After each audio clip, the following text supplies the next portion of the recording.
আসসালামু আলাইকুম ওয়া রাহমাতুল্লাহ। প্রিয় দর্শক, সুবহানাল্লাহ 100 বার পড়লে কি হয়? খুবই দামি এবং উপকারী একটি আমল আজকে আপনাদের সাথে শেয়ার করতে যাচ্ছি। যে আমলটি প্রিয় নবী সাল্লাল্লাহু আলাইহি ওয়াসাল্লাম হযরত উম্মে হানি রাদিয়াল্লাহু তাআলা আনহাকে শিক্ষা দিয়েছিলেন। সুতরাং এটার কি ফলাফল, কিভাবে আমল করবেন, বিস্তারিতভাবে আমি ভিডিওর মধ্যে আলোচনা করতেছি। তবে ভিডিওটি শুরু করার আগে আপনাদের কাছে একটা রিকোয়েস্ট, যারা আমার চ্যানেলের মধ্যে নতুন আছেন অবশ্যই চ্যানেলটি সাবস্ক্রাইব করে পাশে থেকে বেল আইকনটি বাজিয়ে দিন। প্রিয় দর্শক, যৌবনের ইবাদত মহান আল্লাহ পাক রব্বুল আলামিনের কাছে অনেক দামি, আর বৃদ্ধকালের গুনাহ আল্লাহ তাআলার কাছে অনেক নিকৃষ্ট।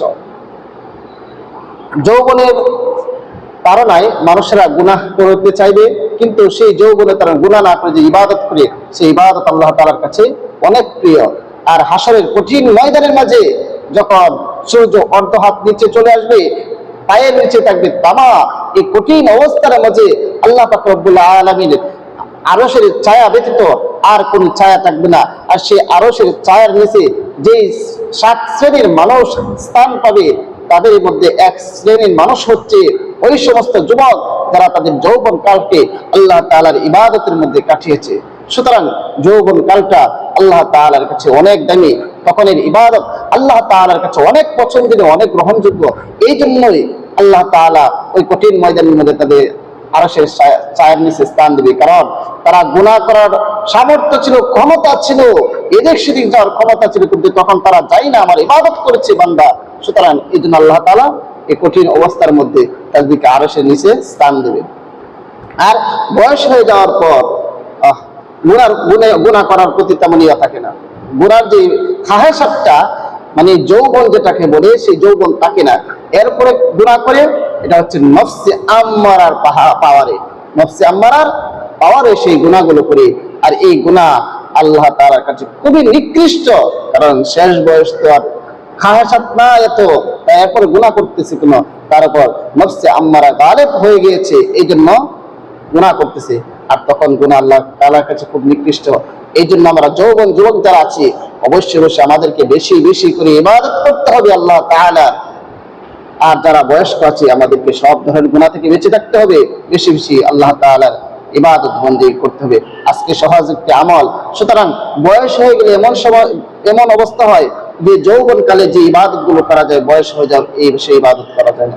আপনি যৌবন থাকতে একটা কথা দেখাচ্ছি, আপনি 50 রাকাত নফল নামাজ পড়তেছেন, 20 রাকাত নফল নামাজ পড়তে পারতেছেন, 10 রাকাত নফল নামাজ পড়তে পারতেছেন দীর্ঘ কিয়ামের মাধ্যমে, কিন্তু বয়স হয়ে যাওয়ার পর সেটা কিন্তু আর পাওয়া যায় না।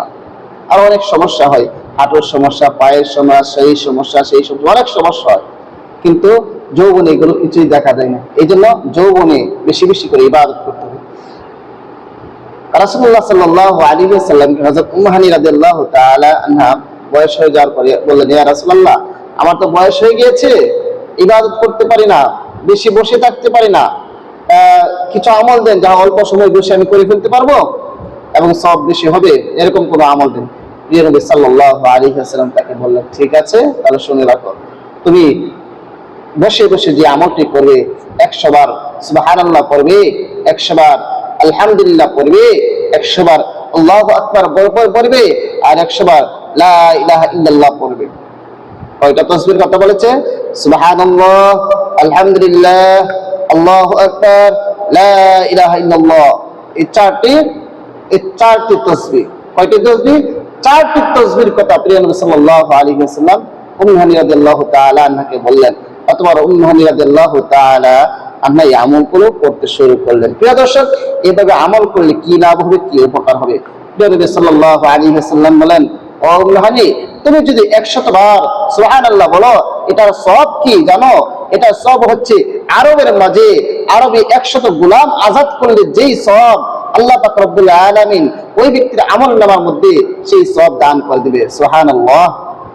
এরপরে তুমি যদি 100 বার আলহামদুলিল্লাহ পড়ছো, আলহামদুলিল্লাহ পড়লে কি লাভ জানো? যে আল্লাহর রাস্তার মধ্যে জিহাদ করার জন্য 100 উট সরঞ্জাম সহ, সবগুলো সরঞ্জাম সহ যদি আল্লাহর রাস্তার মধ্যে দেওয়া হয়, সেই যেই সওয়াব হয়, আল্লাহ পাক রব্বুল আলামিন ওই ব্যক্তিকে সেই সওয়াব দান করে দিবেন। অর্থাৎ 100 বার আলহামদুলিল্লাহ যদি বলে, আল্লাহ পাক রব্বুল আলামিন তার আমলনামার মধ্যে সেই সওয়াব দান করে দেবে। সুবহানাল্লাহ।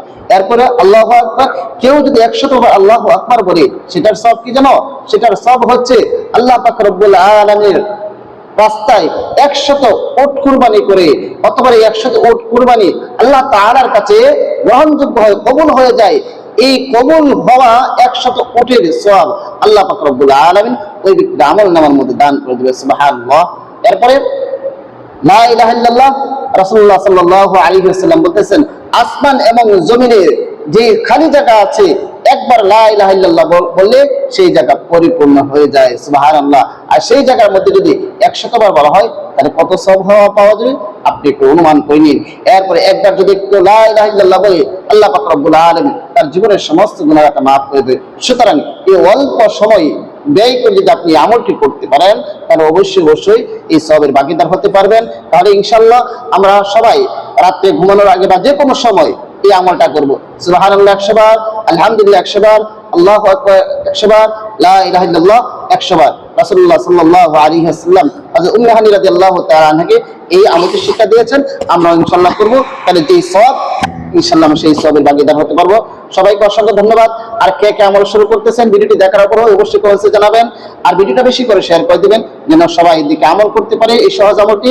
আর যারাই আপনি ভিডিও শেয়ারের মাধ্যমে আমল করবে, অবশ্যই আপনিও সওয়াবের ভাগীদার হবেন। প্রিয় দর্শক, ভিডিওটা বেশি করে শেয়ার করে দিবেন। সবাইকে অসংখ্য ধন্যবাদ। আসসালামু আলাইকুম ওয়া রাহমাতুল্লাহ।